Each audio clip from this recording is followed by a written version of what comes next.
This story is about a hero who was playing a game and then fell into it in a strange way. Why me? And is this world real? Or just a game? And how do I return to my world again? But I must survive first. But this will not be easy in a hell like this. The guy, crossing his arms over his chest, asked people if they knew the place where they ended up, answering that his name was Carl and he was a mercenary. The man, lost in thought, said that his name was Riley. He was a carpenter from Adola and knew nothing about where they were. Frightened, almost crying, the guy closed his eyes and answered that his name was Grisha, and he had his own stall in Halcia, and he did not know how he ended up. A girl named Jenna looked away with incomprehension, answering that she lived deep in the forest, and as it turned out, she did not know here at all. With a confident face, one of the guys answered that his name was Han, and he was a farmer, and also added that he also did not remember anything. Throughout the territory, there were voices of people who talked to each other about how this was a dream and they did not remember or know anything. The three guys looked at each other with displeasure, listening to one answer that some magician teleported them here for his experiments. But Riley continued to think and answered that it was clear that they were all residents of Tanya, so they needed to continue comparing facts to understand at least something. A girl with joy in her eyes began to fly up to all the guys, asking what they were all doing and happily saying that the master had opened a rift in space and time, so everyone should prepare for battle. Two guys looked at the little fairy flying next to them with incomprehension. The man looked closely at the heroine, asking with surprise who she was and hearing in response from her that her name was Izel, and she was the guardian fairy of this place, so it was better not to argue with her if someone did not want to get hurt. Carl approached the fairy with displeasure, asking if she was the one who brought them here. But Izel did not want to explain anything. Starting to take out the sword, the hero was unhappy that she had kidnapped them and was not explaining anything, so he decided to make her talk. Izel sighed and looked down, asking Carl to stop doing stupid things if he wanted to live. Gritting his teeth and revealing his strength, the guy held the sword with displeasure, shouting that he was too impudent for such a small fry. Izel began to smile, asking the hero if this was his courage or stupidity. Carl, running toward the fairy, decided to teach her manners. Looking ahead in surprise, the hero froze in a daze. Carl's head lay on the ground in blood, separate from his body. The system window showed that the guy was overexcited and committed suicide. Deepal looked at the hero in fear, listening to what the fairy answered, that she warned. The man opened his mouth wide in fear, hearing that Izel answered her to listen. With wild eyes, the fairy looked at all the guys, answering that they should not try to raise a hand against her, since they would end up the same way, and for her it was just self-defense. Standing on the territory, all the people ran in panic and did not believe that the hero was now dead. Izel looked away in surprise, seeing a system window in front of her, which said that the group was formed and now it was necessary to transfer the heroes to free slots. Looking up, the fairy understood with pleasure that the master decided to start. Looking around at all the people, Izel asked everyone to get ready. Being near the door, the fairy loudly shouted for the rift to open. The door began to slowly open. A portal appeared. Deepal looked at this in fear, not knowing what to do. With pleasure and a smile on her face, Izel pointed her finger at the portal, answering the people to go so that they would not repeat the fate of this mercenary. Someone stood next to the fairy, starting to call her. Han answered Izel with displeasure to ask the master to give them weapons so that they could climb to the top of the tower, since they are 1-star and they do not even have anything basic. Jenna looked at the guy with incomprehension, wondering what he was talking about and what tower he was talking about. Izel thoughtfully looked at Carl's dead body, realizing that Han was right after all.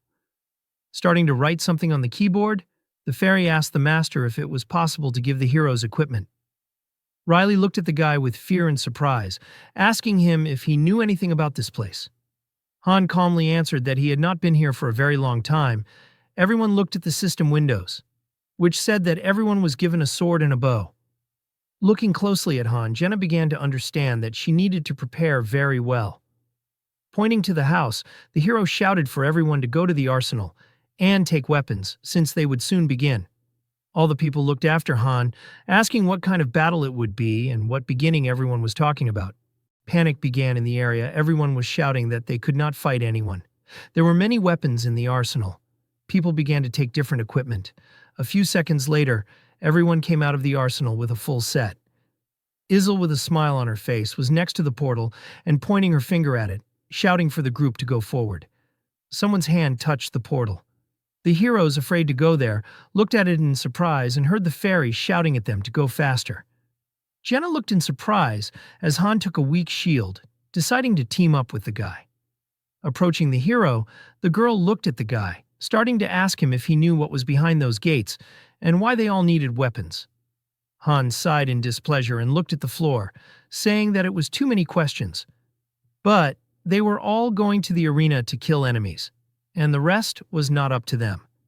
The heroes began to look at the system window, which said that one woman had already left their world. A few seconds later, the system window showed that almost everyone in the group of people had died.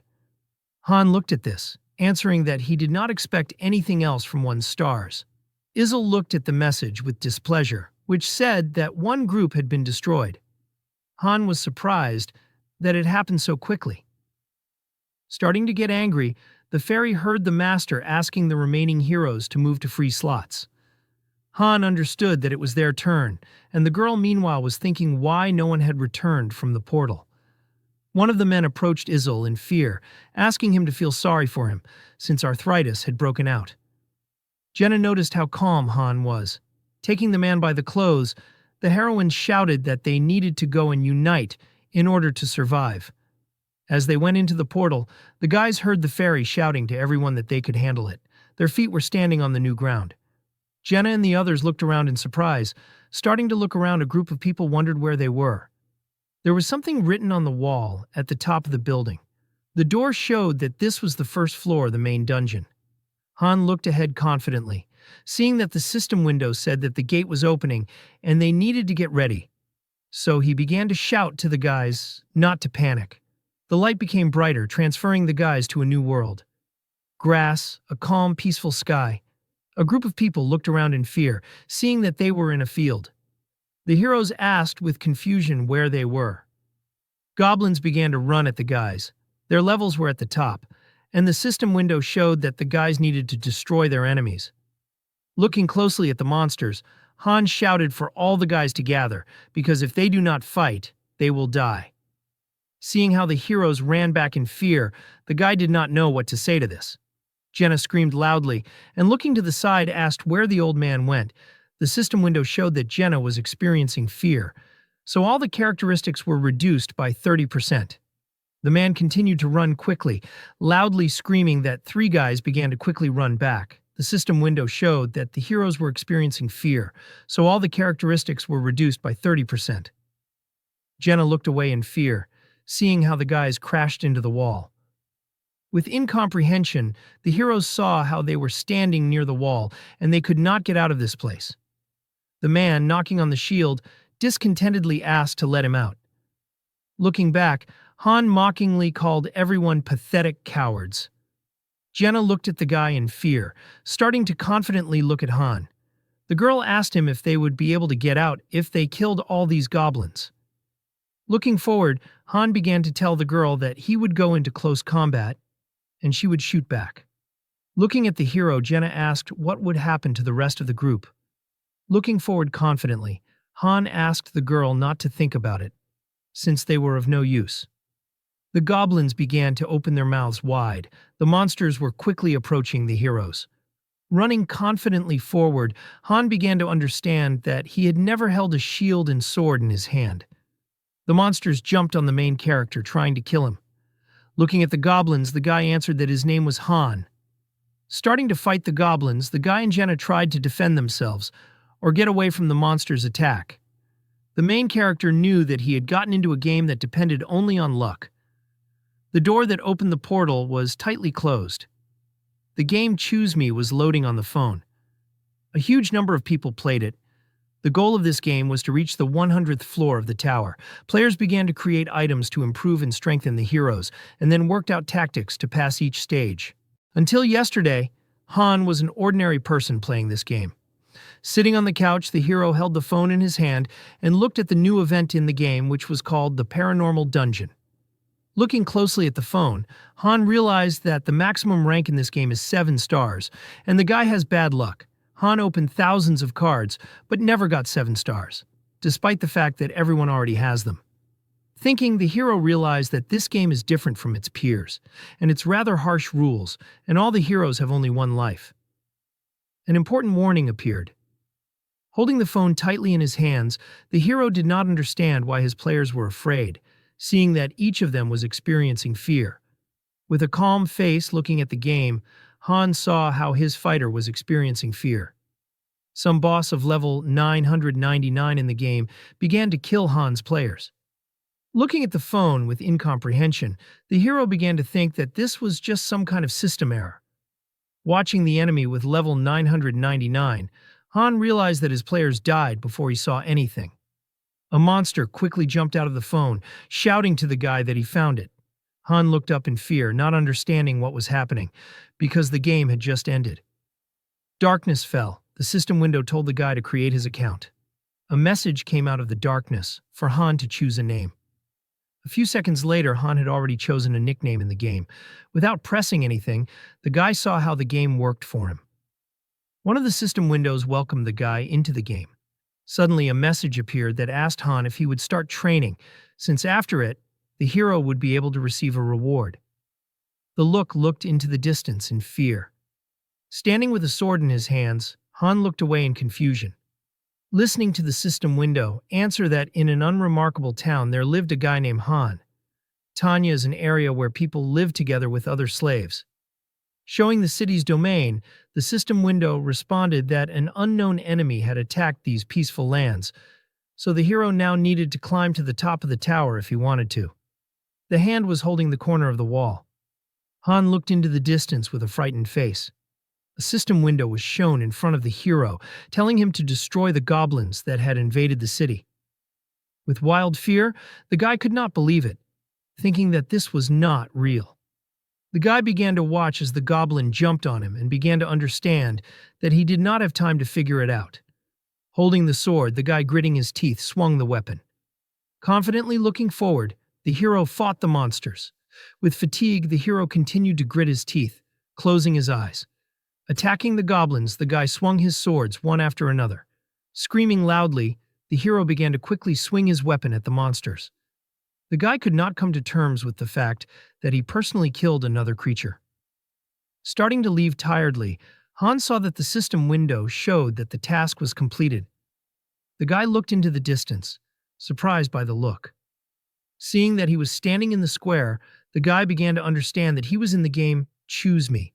Opening his mouth wide, the hero shouted, asking what was happening. Beginning to see the system window at the top, which showed the hero to summon new players in the main menu. A door began to open in front of the guy, from which a bright light was burning. In one of the buildings, the silhouette of a new player appeared, whom Han had summoned. Looking into the distance with incomprehension, the hero began to understand that she had been summoned. Looking at Han, Monica began to ask the guy who he was, and whether he had summoned her. Heading towards the hero, Monica answered that she was a knight. After all this, the guys began to fight in the dungeon. Unlike Han, who had never held a sword in his hands before, the girl easily dealt with the goblins. The tired heroes began to watch the system window, which showed that the task was completed. Han looked at each other's characteristics, realizing that they had a big difference, since Monica had 3 stars more. After a while, a system window began to appear for Han, which told him to click on Synthesis. This is a way to strengthen the heroes. Gritting his teeth, the hero understood with displeasure that he was finished. Izzle began to fly around Han, who pointed to the door and shouted at him to quickly climb in while the master was waiting for him. The guy looked up in confusion. Looking at the fairy, the hero loudly asked her if her name was Izzle. The girl looked at the player in surprise, asking him how he knew her. Han, standing near the fairy, answered his name, but from the face of the heroine, looking at the player's cards, it was clear that there was no such name. The heroine looked at the card with displeasure and shouted that he didn't look like a player at all. Han calmly asked to return him home, answering that he was Han from Seoul, not from Tanya. The fairy looked at the guy with a displeased face, having learned that he was from the earth. Starting to fly up, the heroine shouted with displeasure that he was going to go crazy since it couldn't be possible. Starting to argue, Han shouted to Izel that he wouldn't go there since he would die there. Without listening to anyone, the fairy sent the guy out the door, shouting at him to get inside.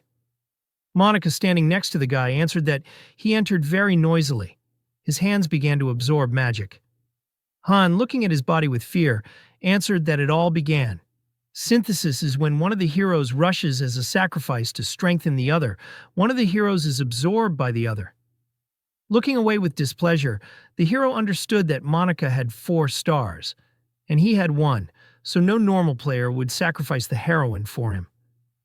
The knight stood quietly to the side, closing her eyes and lowering her head. Gritting his teeth, the hero closed his eyes in displeasure, realizing that this was the end and he would now be absorbed into the synthesis. A few seconds later, the hero looked in surprise at the system window, which said that the synthesis was complete. The night began to evaporate in a bright light, hearing Han ask her why she was disappearing. Lowering her head, the girl calmly answered that this was her destiny and that a guy had been chosen. Smiling for the last time, Monica wished the hero good luck. A few seconds later, the guy was left standing completely alone. Looking forward, the hero could not understand what was happening. Grisha opened his mouth wide, starting to scream loudly. Han, fighting with Jenna, shouted at the people not to be distracted and fight, since the monsters would catch up with them if they ran away. Fighting monsters, the guy gritting his teeth understood that he survived. Confidently killing goblins, the hero understood that synthesis is produced by digesting heroes, and it is tedious to choose the one you want to merge, and then you need to drag.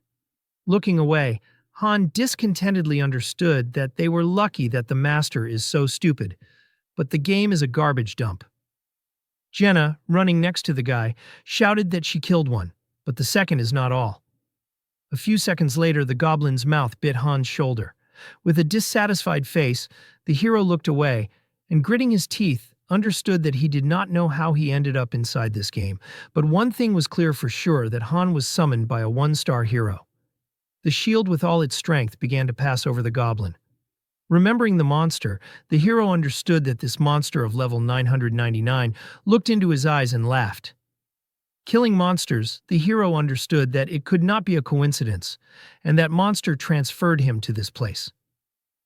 Seeing the monster in front of him, the guy began to understand that he messed with the wrong person.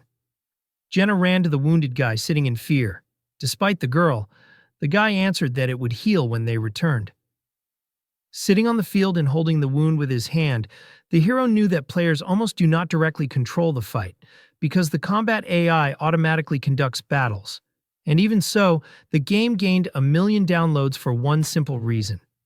Seeing the eye in the sky, Han understood that in this game, there is an opportunity to observe this world like a god. Laughing, the guy looked up and asked the sky if he was having fun there. Starting to slowly get up, Han realized that he himself was exactly the same player, where he controlled the creation of items, tactics, pumping heroes. Looking to the side, the guy understood that the master should see how he gets to the end. The system window showed that this floor had been completed. After a while, the rewards for this battle appeared. The card showed the most valuable player, Han. A huge number of people were drawn on the card, and next to them was the inscription that they all died in battle. Han and Jen's card was still burning, which meant that they were alive. Starting to train, the guy knew that he had come to terms with what was happening. Since whining is for losers, and he should not give up. Developing his running, the hero understood that this is the world of the game, and he ended up in it as a 1-star hero. Shouting loudly to the side, Han knew that there are only 2 types of death here. In battle or during synthesis, 1-stars have no chance and are useless. Continuing to run, the hero knew that weak characteristics and slow pumping are of no use to anyone, and such people will simply be wasted. Gritting his teeth, Han looked into the distance, thinking that he had to become stronger in order to survive and take revenge, and then return home. As he continued running, Han realized that he didn't know how things would play out, but if he didn't adapt, he was finished and would be eaten if no one accepted the rules of the game. As he pumped up his body, the guy realized that he had to strengthen not only his physical fitness, but also his spirit, since his chances of survival would be reduced if he couldn't control his emotions. As he gained experience with the stuffed animals, Han realized that he was used to it, because he grew up without anyone to take care of him. Despite his fatigue, the guy started doing push-ups. Watching the guy, Jenna asked him with confusion what he was doing. Seeing how rudely Han answered her, the girl said that she was just looking for him. A few seconds later, Jenna looked at him silently. Starting to pick up the bow, the heroine answered the guy that she had been thinking all night about what to do next. Shooting a bow, Jenna said that her father was a hunter and taught her archery. Swinging arrows, the heroine replied that she did not think that anything would change if she just sat and cried. The arrow confidently pierced the scarecrow's head. Wiping his face, Han asked the girl how good she was with a bow. His gaze looked askance at the heroine. Looking at how the heroine shot a bow, Han understood that she had received 4 points in characteristics yesterday. And despite the fact that she was weaker than him in this, she had skill, so Jenna had no problems killing goblins in her first battle. Looking at the heroine, the guy understood that she quickly recovered from the death of others, and at the same time knew how to set clear goals, so he agreed to help her. The hand was extended. Jenna, with a smile on her face, extended her hand to the guy, answering that her father said that having connections is a very important part of life. In this case, he was right. The hero looked at his hand out of the corner of his eye. Having extended his hand to the girl in exchange, the system window responded that the two heroes had received a relationship bonus. Suddenly, the hero began to look around, loudly calling Izel. Having flown in displeasure, the fairy shouted that she was busy. Looking angrily at the guy, Izel answered that she would not answer the guy's questions, and if he needed something, he had to go up to the tower. With surprise, the heroine heard Han asking her about the fact that only he could see pop-up windows. Looking away, the heroine waved off the question, answering that she did not understand what you were talking about. Han looked at the fairy and said that she was level 257. Looking askance at Izel, the guy began to understand that everything was clear from her reaction, and that only he could see the system messages addressed to the master. With interest, the hero began to ask Izel what would happen if the master quit the game. Thinking, Han began to understand that the synthesis of him and Monica was a pretty serious mistake, since he drained a 4-star player and wasted such a successful character by clicking on him. The hero knew that the account had a strong attachment to the phone, and it would not be possible to start over, and also the last time the master entered the game, only a week later. With interest, the hero approached the fairy closer, asking her if the flow of time here differs from the earthly one. But Izel said discontentedly that she would no longer answer anything. With a smile on his face, the hero looked at Izel, realizing that the flow of time here is different. Looking at the dissatisfied Izel, the hero understood that she could not do anything to him, since interference is allowed only when subordinating to the master or for self-defense. So in this way, he will be able to learn most of the rules of this world, or Han will end. The main character, standing next to Jenna, began to answer that they need to go through 100 floors of the tower. Looking at the girl, the guy waved his hands, answering that the creature called the Master gives them orders through Izel, and they must carry out these tasks. But with all this, they will be able to get out if they reach the top, so they need to train a lot to become much stronger. Approaching the guy, the heroine asked about the fact that they will be only 2, to which Han replied that the master can call other heroes, so they are unlikely to be alone. Han knew that now every decision must be made carefully. Standing in the square, the guy understood that their lives still remain in the hands of the master. After a whole day of training on such a huge territory, the guy learned another interesting ability of this world. Being in the house, Han understood that all the essentials and food are updated every day, and you can also get other things. And for this, it is enough to invent it, and it will appear by the fireplace or in the closet.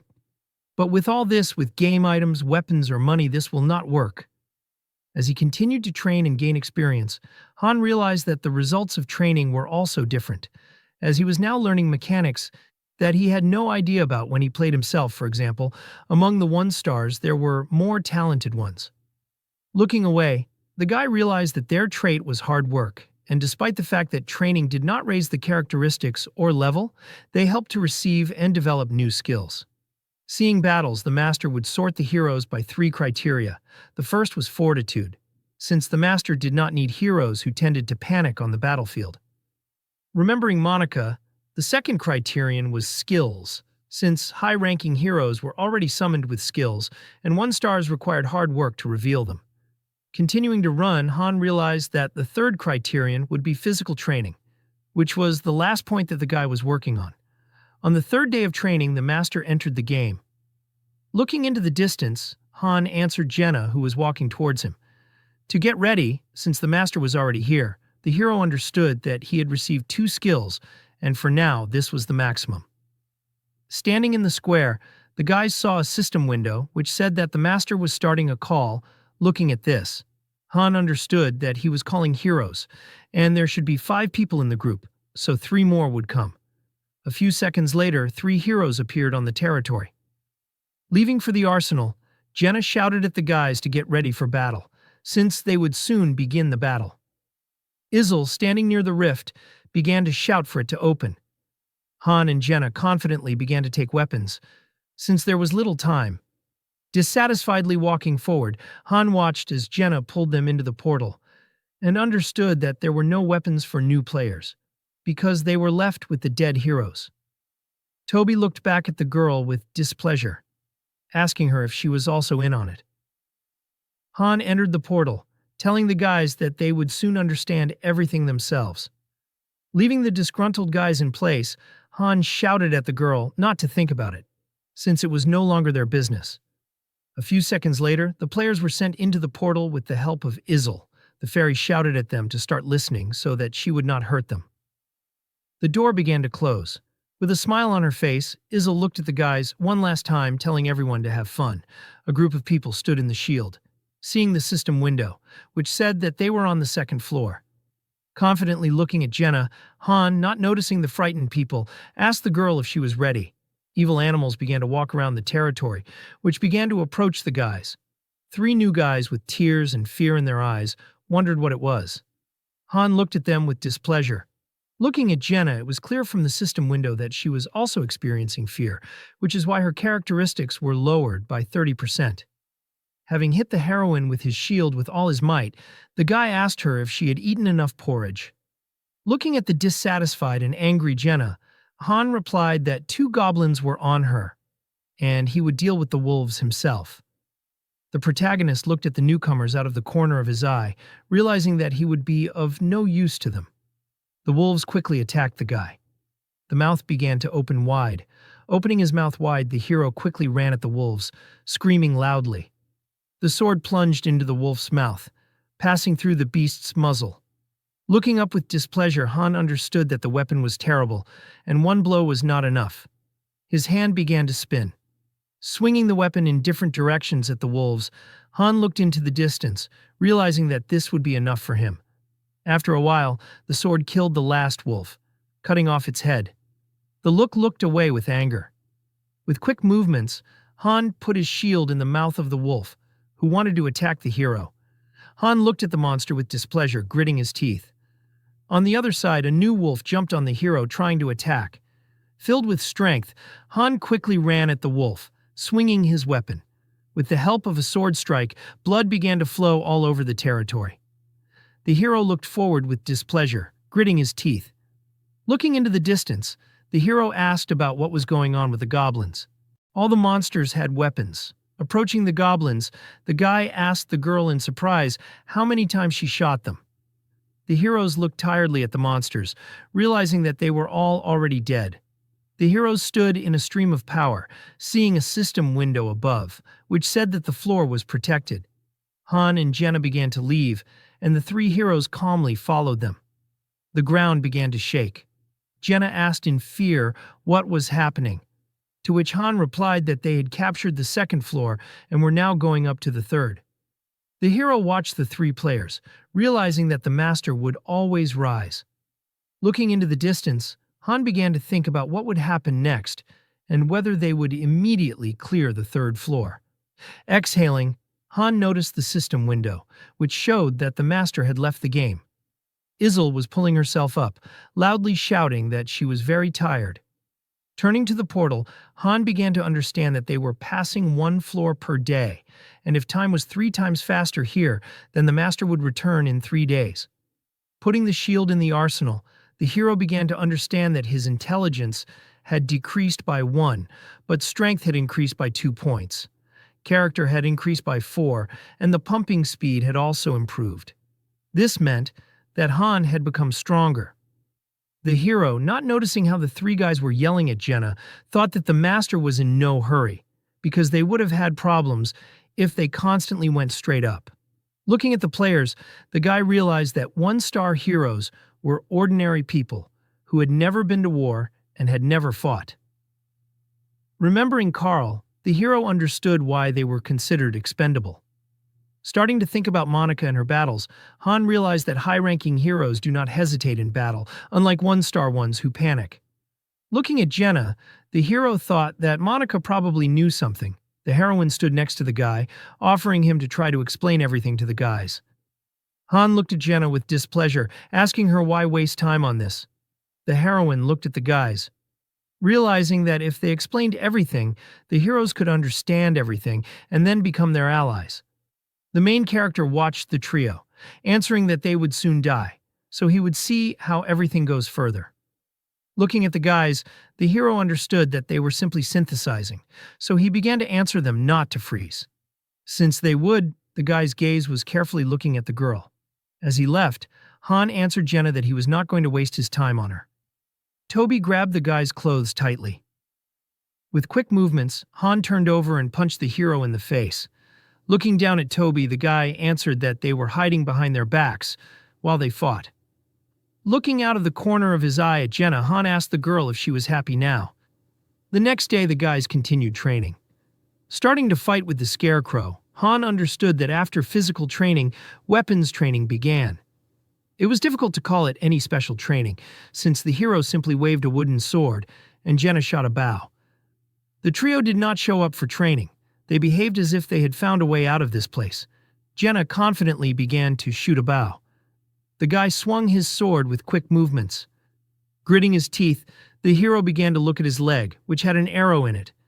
Frightened, Jenna ran up to the guy, asking if she was okay. The wound began to heal slowly, and the guy answered that this place was different from the real world, so everything was restored quickly.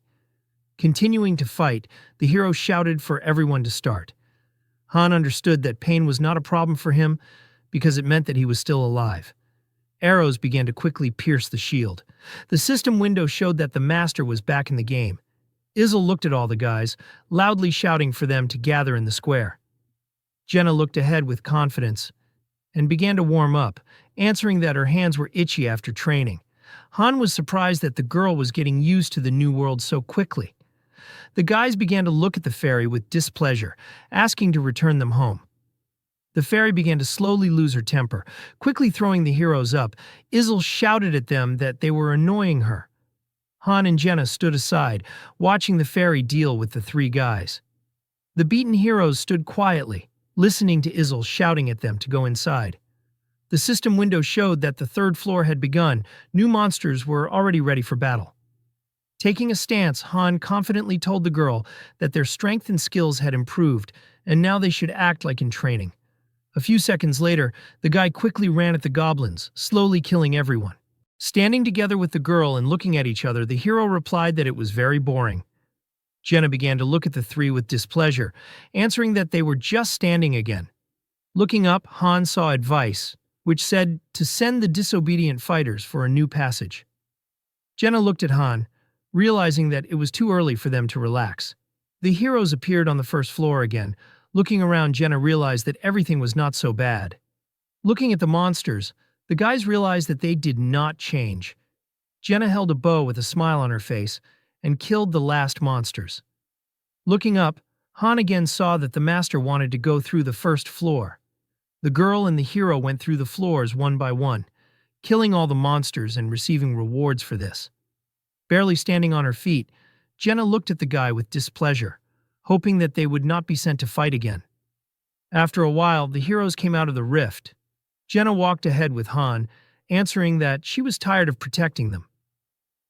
Han calmly walked forward, saying that the master did not want to mess with insects. In the middle, a building confidently stood. The doors opened and the system window responded that the synthesis process had been launched. The three heroes looked at this with incomprehension, wondering what it was. Han looked at the guys, seeing that the system window asked the master to drag the heroes to sacrifice some. Watching the players, Han realized that they never took advantage of the chance. The map showed all the places of the game where the players were at different times of the day. Open gates appear in front of us. The protagonist, looking menacingly ahead, thinks that they had a chance, maybe even more than one. Imagining the game in his head, he continues to think that although most of the little things are not shown on the screen, the master still has a general understanding of what is happening in the game. He knows about the achievements of the heroes, sees who is fighting, who is just standing aside. Stretching out her hand, she said that now let them go to the synthesis room, to which Han replied that everything is fine, nothing will happen to her. The man behind him, stretching out his hand, asked what will happen if they go there, to which Han replied that he will get what he deserves. A second later, the man, opening his mouth wide, screamed that he was dragged here against his will. The protagonist, turning around, replied that no one cares about his opinion, and the fairy added that for the first time she agreed with his words. Looking at the frightened man, Han continued to say that he thought he would always hide behind others' backs. He doesn't know how to fight. But it was enough to at least try. The fairy added that everyone was already tired of messing with them, so let him climb inside. Suddenly, the gate slammed shut. A system message appeared about the start of synthesis. The man, opening his mouth in fear, screamed to be let out. How can they do this? Suddenly, the room was covered in blue fire. After a while, the girl with red hair came out of there. The synthesis was complete. Looking ahead, she asked what happened because that man just evaporated. The protagonist, looking at her, replied that they get rid of useless heroes here. Now it's his turn. Looking at the guys behind him, he asked interestingly, which of them will get to learn it? Then the fairy, stretching out her finger, shouted for them to go. The guy looked ahead in fear, turning pale. The protagonist stood in place, lowering his head. Then the guy going inside laughed and shouted that they were sending him home. That's right, he will finally return. To which Han, lowering his head, replied that he can believe in what he wants. After a while, a system message appeared that the synthesis was complete, and the player evaporated in a bright light. The protagonist also completed the synthesis. He increased his level and received the skill of cold-bloodedness. Then, passing by the guy, he said that he was lucky. The girl turned around and asked that if the master decided that he no longer needed the heroes, he would simply disappear into this room. The protagonist asked what she was surprised about. She herself had complained that she was already tired of them. Her body shook, and she asked what if she would also become unnecessary. Turning around, Han answered that there was nothing to be done about it. With each floor, the monster and hero that the master summoned would become stronger. They would either die in battle or during synthesis. The girl, lowering her head, answered that she understood, and apparently Han knew about it from the very beginning. The protagonist, looking in her direction, answered that she should listen better to what her father told her. She silently looked away, and Han continued to say that sticking with the right people was the best solution. We are transferred to the next day. The girl, lowering her head, screams that she is counting on him, to which the protagonist replies, "What's the point?" Lowering her hands, she replied that he had said that if she stuck with him, it would save her life, and so she wanted to make it clear that she would now be able to count on him. Han looked at her with displeasure, answering that she should do as they say. Then she cannot worry about her life. Someone, clenching his fist, shouted to be allowed to join. The tall guy, looking ahead with fear, said in a trembling voice that he behaved very stupidly. He added so much trouble to them and understands that he was a coward. Did nothing and left all the fighting to them. Now he wants to change. Hearing this, the protagonist asked with displeasure why he should trust him, to which his interlocutor, lowering his head, answered that he can kneel if he is forgiven. And the girl replied that it seems he realized his situation. The protagonist grabbed a stick, asked that he had ever fought monsters. At first he did not know how to do anything at all, after which he threw his comrade's wooden sword, and he replied that he fights so well. Han said that he is just trying to survive. Looking at his subordinate, he added that he should take the spear. He was not sure, but he heard that for a beginner it was the easiest weapon to master. He would work with it. He just knew the strategy of medium and long-range combat. The girl smiled, folded her hands, and said that she knew the close sword, medium spear, long bow. Now they would have all positions covered. Taking the sword in his hands, he replied that for 3 members without preparation, this would be the best combination.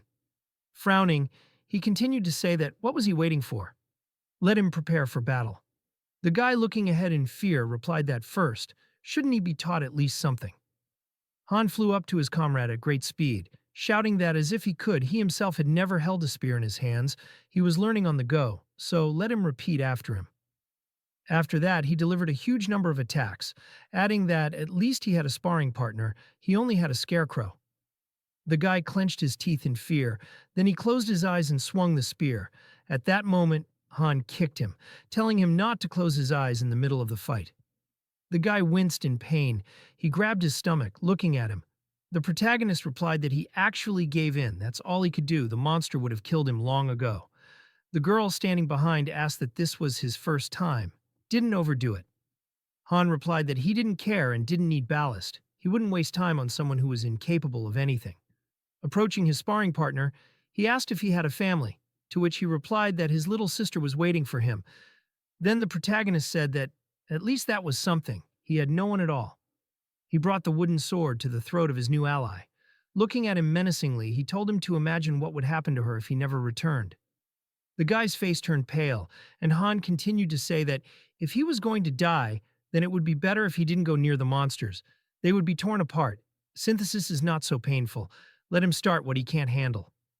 Hearing this, the guy clenched his teeth in displeasure. Watching this, Han smiled, looking at his friend. He added that he already liked this look. We are transferred to the house. 2 system messages appear that the protagonist has chosen to create an additional building of the arsenal. The forge. 500 crystals were spent on its creation. Looking around, Han said that this is already better. Now the forge is available to them. Looking ahead, he continued to speak. The fairy hears him. Then let her come to him. Flying up, she answered discontentedly that, who is he to give her orders? To which the protagonist replied that she should come up with something new. He was already tired of such answers.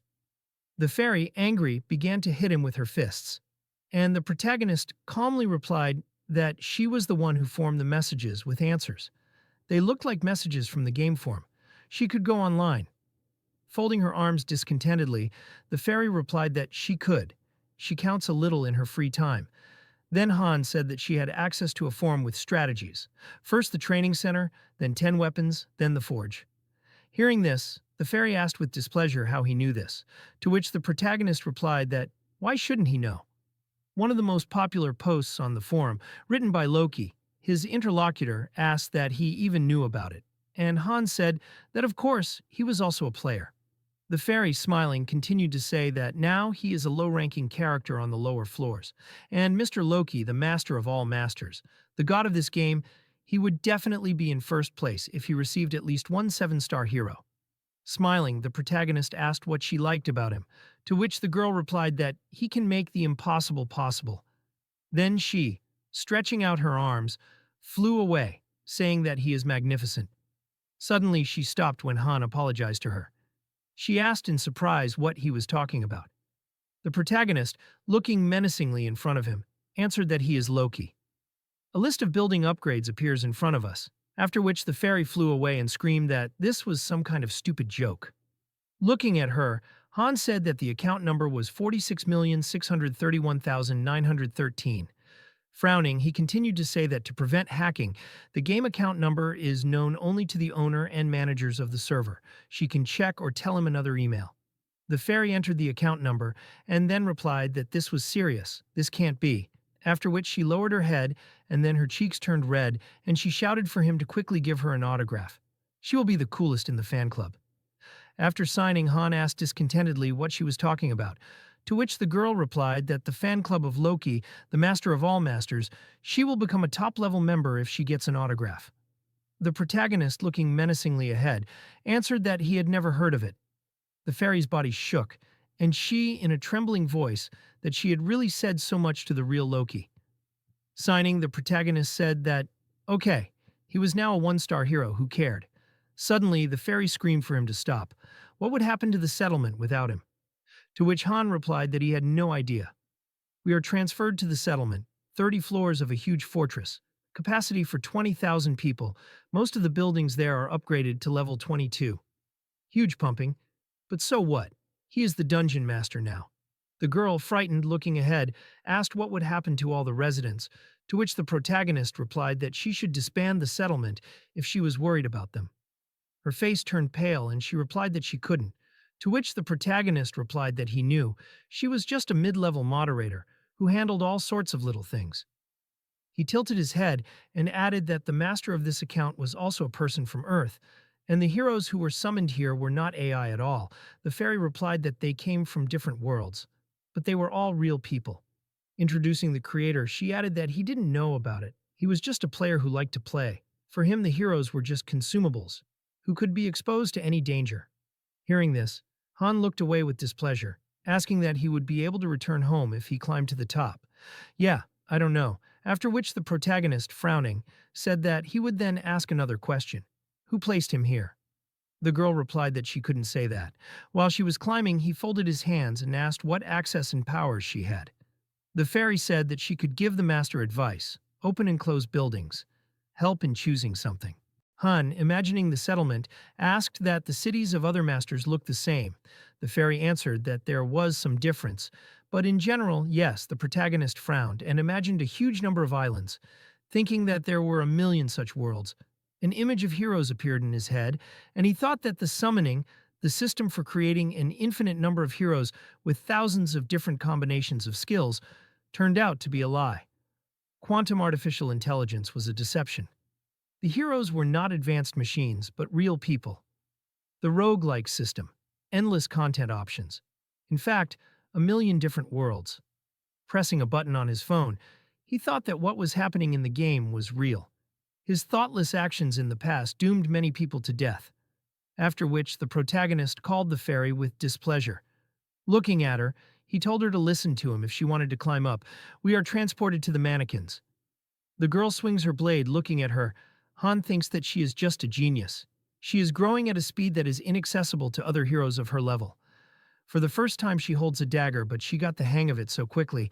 Looking at the tall guy who barely repels attacks, the protagonist thinks that with such success as his, he will die on the battlefield, pointing a finger back. She said that she gave in, but it did not really help, to which the protagonist replied that she should not get cocky.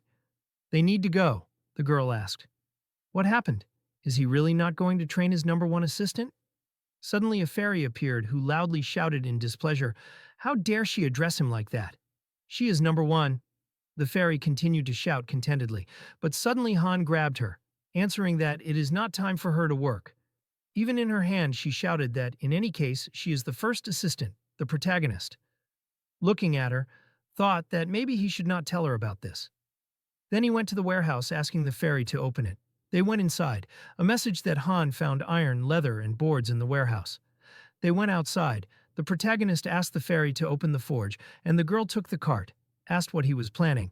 Han replied that he will not forever wield such a mediocre sword. Looking at the forge, he thought that from the conversation he understood that he is half a hero and half a master. Approaching the furnace, he continued to think about whether he would be able to enter areas accessible only to masters. A fairy flew up, asking what he would create, a leviathan or a brunette, to which the protagonist replied that in such a place, a system message appeared that there was no building upgrade. A penalty was imposed, there was no master blacksmith, and another penalty, and no blueprint. The chance of success was terrible. Did he want to start creating? The fairy, looking at the furnace, asked what he wanted to create an item. Han replied, something like that. A system message appeared that he needed to choose a difficulty level. The higher the level, the higher the possible reward. The protagonist replied that he needed extreme hell. Hearing this, the fairy jumped to the side, shouting that, extreme hell, there are triple penalties. To which Han calmly replied that she should just watch. Looking at the creation of the sword, he replied that this is a mini-game for masters. It is usually skipped, although the rewards are solid. A system message appeared that he has 3 minutes. The fairy shouted that she can't even understand the shape. The protagonist stretching his hand forward, grabbed a small cube, lowering his head. He said that it is not a problem for him. Then his friends faced Han, and she shouted that this is the legendary movement of 1,000 hands. Han began to grab cubes at great speed. A system message appeared in front of him that he achieved absolute success and created a cunning longsword. The fairy beamed with happiness, looking at the protagonist's work. A system message appeared in front of him that the cunning longsword is durable. Light and sharp, mediocre materials are skillfully combined. The protagonist continued to rearrange the cubes at great speed. Artifacts and system messages appeared in front of him, which said that he created a balanced short bow, a sharp long spear, and a strong iron shield. Pulling it into his hands, he said that it was only C rank. The quality of the materials was telling, to which the fairy replied that he would not do it anymore. The protagonist said that it could attract attention, and he did not need the masters to guess anything. We are transported to the forest. The girl, looking menacingly ahead, releases an arrow at great speed. One accurate hit, and her enemy falls to the floor.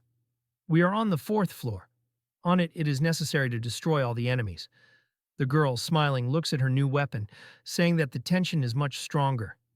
Such a bow will definitely not want to steal. Han, looking menacingly ahead, answered that she should use the personal weapon function so that this does not happen. Several monsters appear in front of them, and the protagonist continues to say that the master is so strange, sent them to fight 3 of them. They need to deal with the harpies. The heroes lined up. The guy began to wave his spear to destroy the enemy. Han, gritting his teeth, blocked the monster's attack.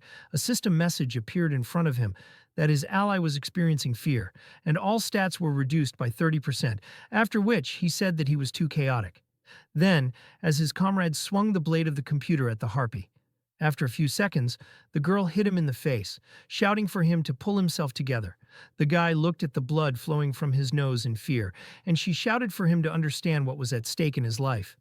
The protagonist, dashing forward at the monster, added that he should pull himself together, to which the guy, stretching out his spear, replied that he understood. All 3 of them attacked the monsters at the same time. A system message appeared in front of them that this floor was cleared. Their reward was 10,000 gold, iron ore, and leather. The guy tried to catch his breath, looking down, raising his eyes. He said that again he was just in the way. What will happen to him now? A system message appeared that he had been added to favorites. Raising his head, Han said that he would live for now. The master had added him to his favorites. Hearing this, the guy opened his mouth wide and, clenching his fists, shouted that he had done it. Bending over, she looked at the protagonist, saying that first his first subordinate had succeeded, now the second one had succeeded, to which Han replied that he had no subordinates, after which he headed to the warehouse. Looking down, he thought that his first subordinate would most likely be his old girlfriend.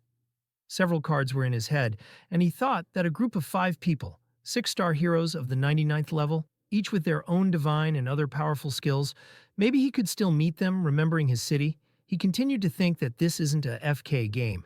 The Vice Master will cope with the management quite well, especially since she is insured. They are both so smart that even he sometimes wonders if this is really AI. A tower appeared in his head, and he continued to think that now he realized that these were real people. We are transferred to the tower. The girl, looking at her friend, asks if she is really leaving. Answers something that now every minute is important. The girl in white clothes answers that she cannot help in any way, and leaves the research to her. After a few seconds of silence, looking at her leaving friend, she adds that she hopes that she will be able to find the master. A system message appeared in front of the house that his living area was upgraded to level 2, and the limit of heroes of the settlement increased. A new interior appeared inside, and a system message appeared that the dining room of the living area was completed. The heroes will be able to receive higher quality dishes. We are transferred to the training ground. The system message informs that the training area has been upgraded to the 2nd level. The effectiveness of training has been increased. Then we appear near a small building. The message says that 3 structures of the arsenal, a forge, a carpenter's workshop, and a metalworking workshop have formed a common building, an equipment workshop. The territory of the settlement began to increase to the 2nd level. The girl watched this in surprise, opening her mouth. She asked what was happening, and the guy added that this master is really a great wizard. How is this even possible? The protagonist, looking around, replied that he simply invested money. It seems he liked the game. Looking at the new structure, he thought that the lively behavior of the heroes and the realism of the battles. He thinks it's all about the feeling that the characters are real people, not pictures. But, in fact, they are real people. After which he said that the higher they climb, the better the conditions will be. Looking towards the ferry, he added that the user plays at a strictly defined time, apparently an office worker. It seems that he not only explores the game, but also donates. His girlfriend replied that they were lucky that it was not some poor student. He had enough money to buy a set for 65,000 won. Smiling, Han lowered his head, thinking that, unlike other games, this does not reward the player with crystals for winning quests at all, and other ways to earn them in the game are few and far between. After which he said that it was a great luck to meet a player who is willing to shell out real money. Then he looked up in fear. A system message appeared that the master was summoning 10 new heroes. The portal lit up. The guy turned around and asked if this was really a summoning, to which the protagonist replied that the renovation was finished. It was time to celebrate the housewarming. Han imagined the cards in his head, thinking about the fact that there are two ways to summon: summoning for in-game gold and advanced summoning for crystals. Naturally, the second method is much more effective. You have to somehow force players to shell out real money. A crowd of surprised people appeared in front of the gate. The old man looked around and asked what was going on. He was home a second ago. The protagonist listened to the disgruntled conversations in his eyes. Suddenly, he pointed his sword at the old man, and he asked in fear who they were. Han, looking menacingly ahead, told them to shut up. No one would explain anything now. First, they needed to survive. Whoever remained, they would explain. The fairy, stretching her hand out to the side, shouted for them to pay attention to her. Are there any carpenters here? If so, let them go there. Looking at the frightened crowd, she added that they needed a blacksmith or another metal worker. What about cooks? People continued to be indignant. The girl, watching this, asked what she was doing, to which the protagonist, closing his eyes, replied that she was distributing roles. They had new vacancies. The fairy, stretching her finger to the side, continued to tell something to the people, and the protagonist, looking at her, replied that if the people who had died earlier were called now, their fate would have been different. This settlement is starting to change. A pumped-up city appears in front of us. Looking at the people, a system message appeared that, creating a group, you need to drag the necessary heroes into free slots. After which Han said that they should give it their all, since they have few stars. Useless people will not get even a raw potato. Looking at them, he continued to say that the master will decide who is useful. 1 stars will go to the dungeon, will not be able to adapt and die. Most likely it will be this one. The fairy, pointing her hand towards the portal, told them to go in faster. The portal began to open. A system message appeared that someone could not return. His fighting spirit will be remembered until the end of time. The protagonist, looking menacingly ahead, said that it happened incredibly quickly, to which the girl replied that it would not be better to tell more details. Han said that it was pointless to waste time on those who could not survive even on the first floor. Looking into the portal, he continued to say that 2 had already died and 2 had survived. People, looking fearfully ahead, crowded around the guy. One of them said that he could not fight monsters, he would not cope. Suddenly, the protagonist's comrade came forward. He, looking menacingly ahead, shouted that he would go with them, to which the fairy resolutely replied that he should not interfere where he was not wanted. The girl, smiling, asked that he had always been like this, to which the protagonist replied that he should join. His skills were not far from the beginner's. Let him help. Then he looked menacingly at the guy. Closing his eyes, he added that he was glad that he wanted to help, but he should not interfere with them gaining experience.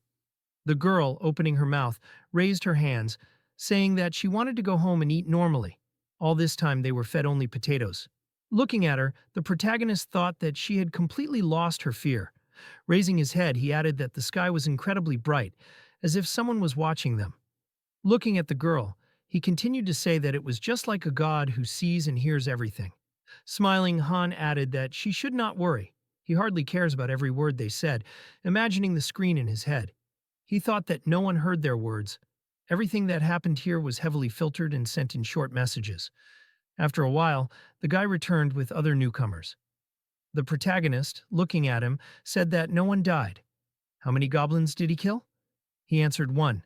Han, stepping aside, said that it was time for them to return. They would finally be able to eat something new. We are transferred to the dining room. Looking around, the protagonist says that everything looks much better. Since there is a dining room now, the food will become more varied if the master sees the benefit from them. Then probably yes, the girl jumped. Her cheeks turned red, and she shouted that this is excellent. She wants the best lamb steak. And the guy, coming closer, added that he would agree to turkey too. Han, looking at them, asked why they were even listening to him. A plate of potatoes appeared in front of them. The old man, looking around in fear, shouted that there are a lot of spices in the kitchen, but because of the ingredients, only potatoes. Han, frowning, thought about what the same man said, that he was a cook. Looking at the frightened man, he saw his characteristics. Moving away with displeasure, he continued to think that he didn't even have the skill to cook. Maybe someone else did. He looked at the girl, asked her name, added that she was now their new cook. The girl looked down in fear, and the man, hearing this, desperately shouted that he would try to cook something else. The protagonist, looking at him, replied that he quickly adapts, but it would be better if he didn't lie, if he understood that he would be easily exposed. Looking at the puzzled man, he continued to say that he would close his eyes to this, but only this time. After a while, the table was filled with a variety of food. The girl, having tried the dish, said that it was incredibly delicious. She didn't know that so many things could be made from potatoes, replied that there were many different spices in the kitchen. Han speared the potatoes with a fork and told them to eat and listen. He would not repeat himself. He closed his eyes and added that the newcomers should be told the same thing because their lives depended on it. We are being transported to the evening. The people looked ahead in surprise, asking if this was all true, to which the girl replied that she had never fought before coming here. So they should not worry, they could handle it too. The fat man, looking menacingly ahead, asked what about them, replied that they had become a cook. They had the opportunity to help them in another way. The man looked around in fear and said that he could also be a carpenter, to which the protagonist replied that if he lied again, he would be the first candidate for synthesis. He would definitely be perfect for this. Looking at everyone at the table, he continued to say that the professions in the settlement were much safer, but they should not relax. The amount of space was limited. If a character with better skills than theirs appeared, they would be removed from their position and sent into battle. The protagonist imagined the settlement in his head. They moved to the next day. The quiet life is over. Going outside, Han menacingly asks that only 3. He looked at the guys standing in front of him. The girl said that it seems that the rest were scared and looking for a place to hide, to which the protagonist replied that he was just tired of the usual sparring. You need to try something new. He began to fight with newcomers, winning without any problems, thinking that their difference in 7 to 8 points of characteristics is like between a child and an adult on Earth. Such a sharp increase in strength would be simply impossible. Looking at the girl who fired an arrow with great speed, he thought that the basics of archery had already reached the 5th level. Mastery of a dagger. The second, Han looked at his comrade, who pulled out a spear forward. Thinking that mastery of a spear is also the 2nd level, but does not grow further, he trains more than anyone, but does not receive any points. Looking at his new charges, he thought that these 3 had mastered the 1st level of ball control. Their development was very similar. Maybe it was because of their age, but they were still better than those who were hiding at home. After a while, the master called 10 more heroes. This time his comrade and the others managed everything without him. The girl, smiling, looked ahead, saying that there were more and more of them. Han replied that it would continue like this, thinking about the fact that only one person died during the selection. Turning around, she asked why the master didn't take them to the 5th floor. A lot of time had passed since the last cleanup. Han, looking menacingly ahead for a few seconds, thought that because he was not a fool, the 5th floor would have a sharp jump in difficulty, after which he replied that he had not yet decided who to add to the group. Let's imagine a tower in his head. He continued to think that every 5th floor the difficulty increases sharply, something like a boss level. In such places, even he cannot be sure that he will survive. Imagine a storm over the city. He thought that despite the selection, training, and so on, many will die, and how much the difficulty will increase. His girlfriend does not know better. Cards of combat heroes appeared in front of us. They all had 1 star, then cards of support heroes. We are transferred to the 4th floor. The heroes lined up in formation looking at them. The protagonist says that now they are just shields. There's no need to rush in to attack themselves. For this, they have a spear and a bow behind their backs. Then with shouts, they rushed into battle. The guy blocked the attack of the harpy. Someone shouted that weaklings have their own path to victory. Then another knight was able to parry the attack of the monster. A shout, for this they need teamwork. The spearman began to go around the side. He made a quick lunge, hitting his opponent. Someone shouted that instead of personal dominance, they should use a combination of everyone's strength. Looking at them, Han thought that he was not going to participate in the fight. He could clear this floor alone, but then they would not gain experience in teamwork. A system message appeared that this was already the beginning, and they received a reward of 2,000 gold, iron ore, and leather. The guys shook hands with a smile on their faces.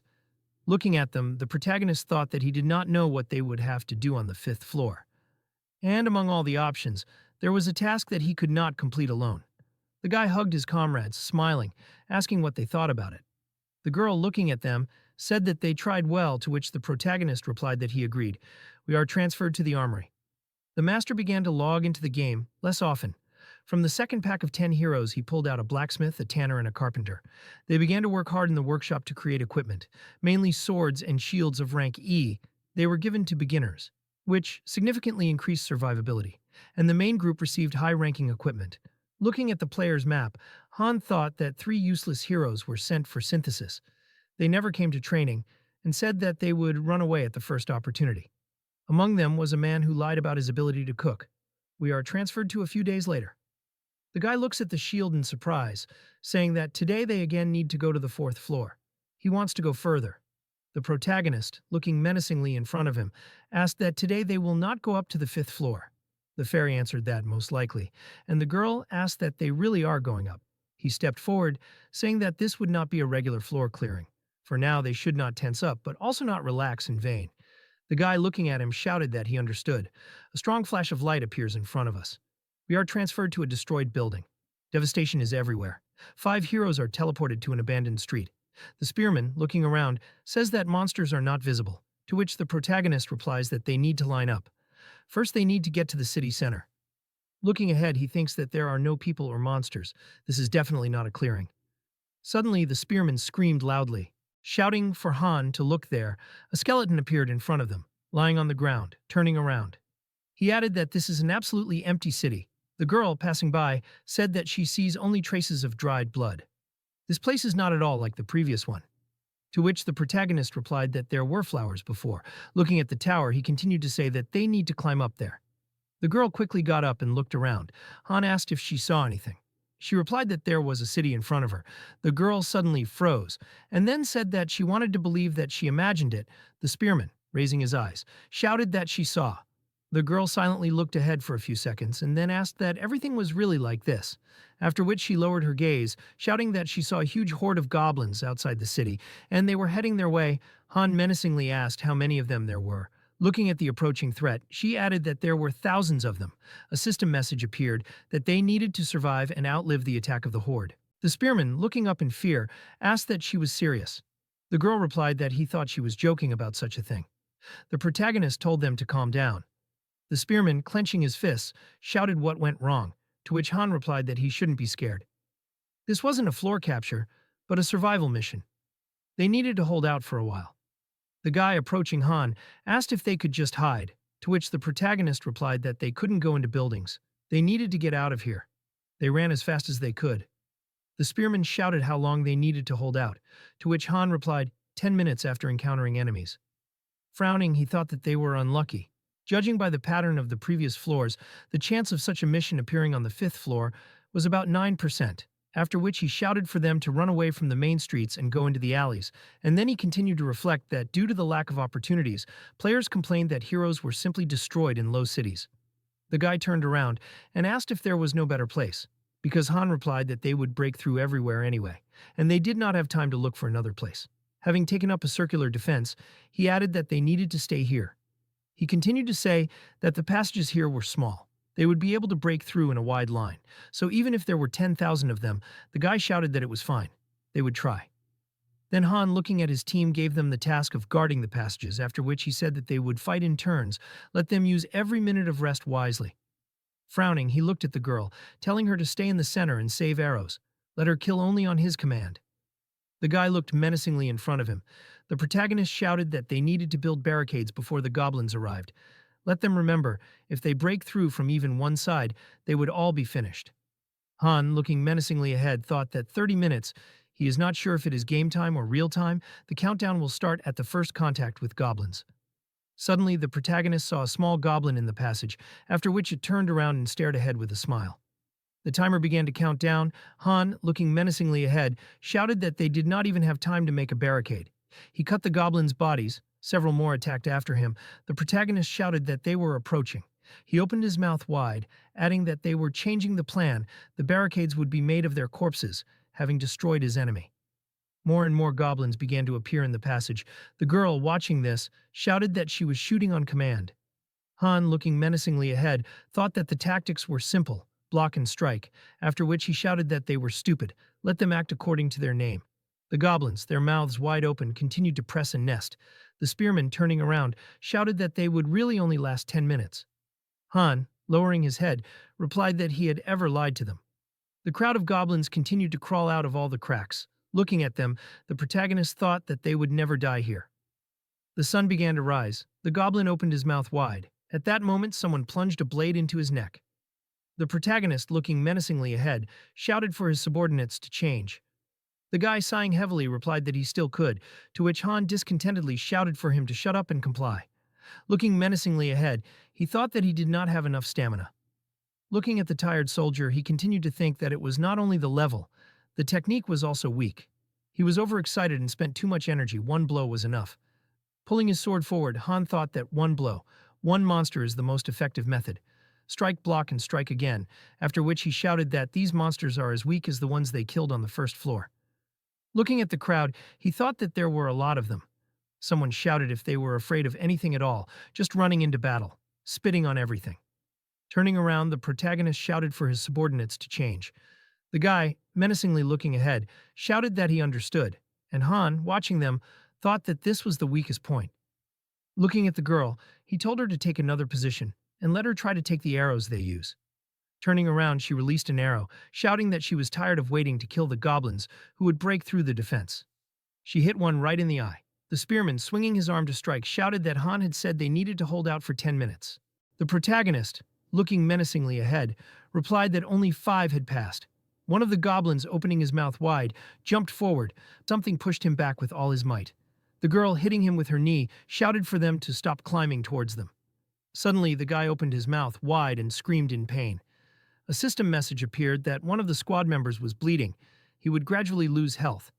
Seeing this, Han, frowning in displeasure, shouted for him to be replaced, for him to forget about him and take a position, for him to stop the goblins. The guy wanted to object, but Han, turning around menacingly, shouted at him to stop wailing. He would be restored when he returned. The soldier was sitting on the floor. His body was shaking. A system message appeared that he was experiencing fear. All characteristics were reduced by 30%. The protagonist chopped the goblin with all his might, after which he kicked one of them. He shouted at the iron-wounded soldier to pull himself together, and either he wanted everyone here to die, to which he apologized. After which Han asked the girl to stop his bleeding. She, having lowered herself, began to tie bandages, and the protagonist shouted that if he did not start fighting, his friend would be killed. Suddenly, one of the goblins was able to attack Han from behind, but, turning around, he managed to react and kill him. Having pushed one of them on the head with his foot, he shouted for them to get out of here. The goblins continued to attack in a huge crowd. The guy opened his mouth, shouting that his sword was dull. His comrade, gritting his teeth, stood up, grabbed the sword, saying that he could fight. The guy, looking at his flooded sword, was confused, to which Han shouted that he should live and fix it. Cutting through the monsters, he thought that this was expected. They were better than F rank. But it was still a simple iron sword, after which he shouted that goblins can be killed with both a sword and without a blade. Hitting one of them on the head with his shield with all his might, he added that if the sword is no longer there, let them use shields. He then turned to the spearman, shouting for him to switch, to which he turned around and replied that he still could. The girl, cutting through the monsters, replied that he should rest while he could and not be stubborn. Han, frowning, shouted that there were 3 minutes left, to hold out for only 3 minutes, after which he thought about why half an hour lasted so long. Then the protagonist ordered the spearman to step forward. The girl looked ahead in fear, and he replied that she should not worry. 10 seconds was enough, after which he ordered them to switch. Looking towards the girl, he added that she should help them with arrows. Then he looked at her quiver, seeing 4 arrows. Frowning, he thought that there were very few left, and then shouted that she could not save, and anyway it was the end if they broke through. Pulling the bowstring, the girl replied that she understood everything. She shot 2 arrows at one goblin. Suddenly, one of them opened his eyes wide. He grabbed a stick, breaking through the defense. The soldier, sitting on the ground, was barely breathing. Suddenly, one of the goblins was able to break through and stab him in the stomach. Blood gushed from his mouth. The girl shot the goblin. Then she looked at the wounded soldier. He was lying on the floor, bleeding. A system message appeared that he was on the verge of death. His life was in danger. Seeing this, Han went crazy and rushed to attack. Looking at her wounded ally, Jenna was scared and did not understand what to do, and perhaps get him. But it was better not to do this. The boy fighting on the front lines, covering himself with his shield, asked Hyde if he could replace him for at least half a minute. At this time, a ferocious monster was heading towards him. He struck his weapon, which passed right next to the protagonist. Having deftly closed his hand with the body, he managed to block the enemy's weapon. After that, Han suddenly rushed into the attack, destroying the monsters in front. Approaching the soldier, the boy shouted at him to go to the left flank, and he himself was going to figure it out here, and he began to doubt and ask about Hyde, while he explained that he was resting and they needed to go. At that moment, a system notification window appeared, notifying that the wounded boy had returned to the arms of the Lord, and his fighting spirit would be remembered until the end of time. And the warrior, turning his head to the side, agreed. Destroying the monsters that surged again, the protagonist told Jenna that their allies could no longer be helped. They needed to forget about them, because without her they would not survive, and she, gritting her teeth, agreed with this. Han fought off the monsters with his shield. While fighting her enemies, the girl asked the leader how many were left, while the system notification window announced that her basic dagger skill had been raised to level 3, and she had gained the fast movement skill. Making a sign with his blade, the boy advised her to spend all her best strength on the goblins, if she could still ask about time. Immediately after that, the system notification window announced that the battle at the limits of strength had awakened the hero's soul, and his sword and shield technique skill had been raised to level 5. Pain threshold had been raised to level 2, and cold-bloodedness had been raised to level 3. While the protagonist, who was fighting off a monster with his shield, did not understand why he needed it if they were all going to die there anyway. Suddenly, the warrior was wounded and screamed loudly in pain, while the system announced that he was bleeding out and would gradually lose health. Covering himself with a trembling hand from a crowd of crazy goblins, he asked Han to save him, because he did not want to die. With tears in his eyes and a huge fear inside, the adventurer shouted the boy's name once more. Hearing it, the boy gritted his teeth in displeasure and looked away. At the same time, the goblins began to advance on the defenseless boy, who continued to beg for help. Ignoring this, the protagonist headed in the other direction and told Jenna and Nate to follow him, while the frightened girl remembered her allies, and he declared that he would grieve for them when he got out of there. As the boys ran through an alley in a dilapidated city, the system notification window announced that their friend had returned to the arms of God, and his fighting spirit would be remembered until the end of time. Stopping in place and looking straight ahead, Jenna asked if they were going to die too, and her leader asked her not to talk nonsense. Sharply looking to the side, the protagonist told the girl to climb the wall behind her. Looking in that direction, she asked if he really wanted her to run away herself, and Han explained that they would go right after her. Seeing the angry goblins approaching them, he informed her of this, and explained that they would have to kill several at once. Swinging his blade, the boy added that one freak per blow was not enough. Immediately after that, the protagonist struck his sword directly at several opponents at once. A moment later, Jenna, who had climbed the wall, shouted to him that she was already at the top and asked them to climb. Hearing this, Han immediately jumped up and grabbed onto the roof of the building, telling his subordinate to climb up, while the girl asked him to grab her hand. Looking in their direction, Nate immediately agreed, after which he firmly grabbed his ally's hand. Suddenly, the warrior let out a loud cry of pain from a goblin who had plunged his sword into his leg. Jumping down and destroying the enemy, the boy asked Jenna not to let go. Then he abruptly looked away. Swinging his blade, the protagonist stated that there was no time and that he would have to chop off the leg. A moment later, his ally felt a sharp pain and screamed loudly, while the system notification window notified that he was bleeding and would gradually lose health. Helping his girlfriend, Han asked her to lift him up. The system notification window stated that he was on the verge of death and his life was in danger. Looking down, the guys noticed enraged monsters there and said that they were climbing over the heads of others, which was very clever and quite simple. With great fear on his face, looking down, the boy screamed that he needed to kill Nate with a spear, and Jenna immediately obeyed him. While fighting off the oncoming crowd of goblins, the protagonist added that they couldn't let him get up because they had nowhere else to run. Suddenly dropping the spear from her hands, the girl announced this and asked what to do next. and Han suggested kicking them with his feet. Looking at the monster's hands that were reaching straight towards them, she asked how much time was left and stated that there were too many of them, and they wouldn't last any longer. Immediately after that, the boy loudly shouted that there were only about 30 seconds left, and his ally noted that it was as if an hour had passed, while he added that he was serious, and there wasn't much time left. While fighting off the enraged goblins with his blade, the protagonist thought that this was true, and that he just needed to hold out until the system notification window showed a timer showing the remaining time. Suddenly, some monster sharply pointed its hand forward. Grabbing the protagonist's shield, he abruptly pulled it down. Without a second's hesitation, Han prepared to strike with his sword. At the same time, one of the opponents stabbed him in the stomach with his blade. The goblin looked straight ahead with a sly and smug grin. Seeing this, the boy gritted his teeth in displeasure. Holding his sword with a trembling hand, he called the goblin a bastard. At the same time, the monster pulled its knife out of his body, causing massive damage. Experiencing great pain, the protagonist could not hold back a scream. Barely keeping himself on his feet, Han received a system notification that he was bleeding out and would gradually lose health. At this time, Jenna was also getting injured, and the system notification window notified that she was bleeding out and would gradually lose health. Surrounded by the furious goblin's gaze, the boy kneeling thought that this was the end. He lowered his head, thinking that he would die here, on the 5th floor, on such a shallow one, and it was simply pointless.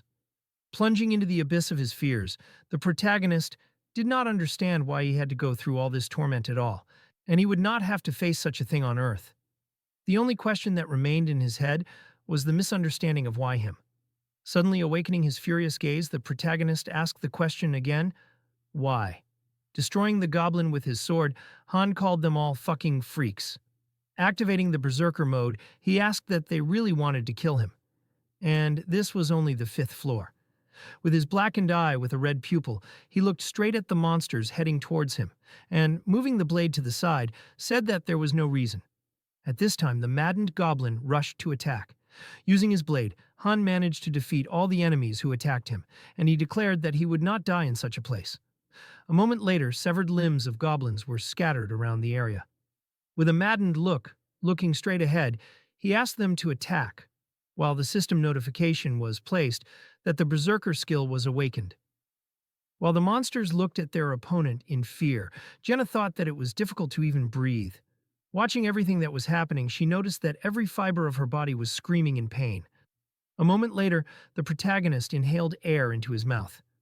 Then, with great bloodlust, he asked that if they wanted to kill him, then they should try. Swinging his blade, he destroyed a goblin and declared that he would not lose. Then Han destroyed several more of his opponents. Rushing across the battlefield, the boy killed every monster he met. At some point, his blade split into several pieces. Seeing this, the goblins rejoiced, and the protagonist thought that even if he had to fight with his bare hands, after which he abruptly pushed off the ground. Heading forward with a look full of determination, he added that he would never stop. Han, looking furious, rushed straight at the crowd of opponents. At that moment, the timer stopped at 0. Immediately after that, all the goblins in front of the boy began to change color. He watched what was happening with a dumbfounded look. A huge crowd of monsters froze right in front of him. Jenna and the protagonist watched what was happening in surprise. At this time, Nate, lying nearby on the roof, was still alive. A moment later, a system notification window appeared, which notified that the floor was cleared, and the guys increased their levels. And Han became the most valuable, and as a reward they were given 5,000 gold, iron ore, leather, and boards. Then the system transferred them to another place and congratulated them on clearing the 5th floor, notifying them that daily dungeons were now available to them and told them to collect materials, improve their settlement, and heroes. Also, along with the guys, their remaining weapons were transferred to this room. After everything that happened, the girl fell to the ground in surprise, and the boy stood silently, in place, trying to comprehend everything he heard. He did not move at all and continued to breathe heavily. Among those who passed the 5th floor with them was also the wounded Nate. Without saying anything out loud, Jenna looked at him in surprise. After which, with a smile on her face, the girl suddenly burst into tears and began to laugh. At this time, the protagonist continued to stand in place and did not understand what had just happened. Suddenly, he was distracted by Jenna, sitting on the floor, who asked if he would give her his hand, because she did not have the strength to get up. Extending his hand to help, Han heard the question that they really survived, and confirmed it. Helping his ally up, he explained that this was a waiting room, and the floor was cleared, while she was interested in what would happen now on every floor, and he explained that this was just a special case. Picking up his broken blade from the floor, the boy explained that on such missions, the survival of the entire group depends on the actions of each participant, and if their other friends were a little stronger, then everything could have turned out differently. Approaching Jenna, the protagonist, concluded that for a well-coordinated group, such missions are usually not a problem. It just fell to them at the worst possible moment, and she understood him. After which, she sadly lowered her head. Then the guys left the waiting room, and a boy ran up to them, saying that they did a great job. With a smile on his face, he declared that Chloe had already prepared food for them, and asked where the others were, assuming that they were still inside, and Han answered that they were dead. Hearing this, he asked again, and the boy repeated once again that they were all dead. After hearing this, he fell into a stupor. As they walked further, the boys heard an unknown voice that said that the master was gathering heroes, and that everyone whose names were called should come. Arriving in his room, Han was immediately taken to his bed. Burying his face right into the pillow, he thought that he didn't really care about the death of others. Because on the first line, conquering the Tower of Death quickly becomes commonplace, and remembered that he seemed to have received the Berserker skill. Immersing himself in all his thoughts, he reasoned that cold-bloodedness and Berserker are incompatible, and this is definitely some kind of bug. Imagining their use at the same time, the boy thought that cold-bloodedness helps to remain calm in any situation, and Berserker is the complete opposite, and exchanges sanity for increased combat power. So this may be due to the fact that he is half hero, half master. Continuing to lie on his bed, the protagonist noted that there is still so much to learn, but not today. Closing his eyes, he said that from today there will be even more work. While it was night outside, Han declared that for now it is necessary to at least rest a little. Immediately after the story cools down, they are transferred to the training ground. There, Jenna was training hard, using her blade. Approaching her, the boy noticed that she usually sleeps until lunch, and asked why today so early. And she explained that it is all because she wants to live. Looking at the girl skillfully wielding a knife, the protagonist thought that yesterday she received a new skill and is so talented and hardworking. Remembering Nate, he also noticed that he is not rewarded at all, even for hard work. Standing on his hands, Han thought that his current ceiling is skill level 5, and usually 3-star heroes grow at such a speed, while the system notification window notified that his level is 9 and showed his characteristics. Still in the same position, the boy was thinking that he had almost reached the maximum level of 10 and would soon need to increase to 2 stars. At that moment, he asked Jenna, who was pawing at his torso, what she was doing, and she was noting that it looked really cool, while he asked her to take her hands off. Having gotten hit on the head, the girl with a displeased look noted that his muscles weren't even tired yet. And Han, putting on a t-shirt, said the opposite, thinking that she was surprising him more and more with each passing minute, while he was thinking that he couldn't believe that she had already recovered from yesterday. Jenna, holding her head, said that Nate never came, and the boy explained that let it be so, because he needed to be alone for a while, because he was closer to those two than they were. Lost in thought, the girl noted that he usually came to train earlier than everyone else, and the protagonist standing in front of him said that the same thing applies to Tom, and they worked especially hard. Suddenly looking to the side, he said that compared to them, those guys are heroes. Looking at the other guys who were training on the site, Han added that they just pretended to be busy with something so as not to go to the synthesis, and ran to training only when the master was there. Watching them with a dissatisfied look, the boy noted that their friends had potential. But they would have been useful, but there was not enough time to reveal themselves. So it would be better if one of them died on the 5th floor. And Jenna, standing next to them, suggested just going back to training. Suddenly they were interrupted by an unknown voice that apologized for being late, seeing Nate upset. The protagonist asked him what was wrong and why he had such an expression on his face. He explained that if he had become a little stronger, then this would not have happened to those two. Looking at him with an emotionless look, Han declared that they died because they themselves were weak, no more and no less. Looking around the base camp from the side, the boy thought that a month had passed since he got to this place, and in the real world it was about 10 days. Looking at the smartphone screen, he reasoned that during this time he figured out how often Enoch logs into the game, and the difference between game time and real time is 3 times. So here he logs in the morning, afternoon, and night. Imagining the view of the game from the phone, the protagonist thought that in battle, the game time coincides with the real time. Otherwise, the survival mission would last not half an hour, but an hour and a half, and then they would definitely die.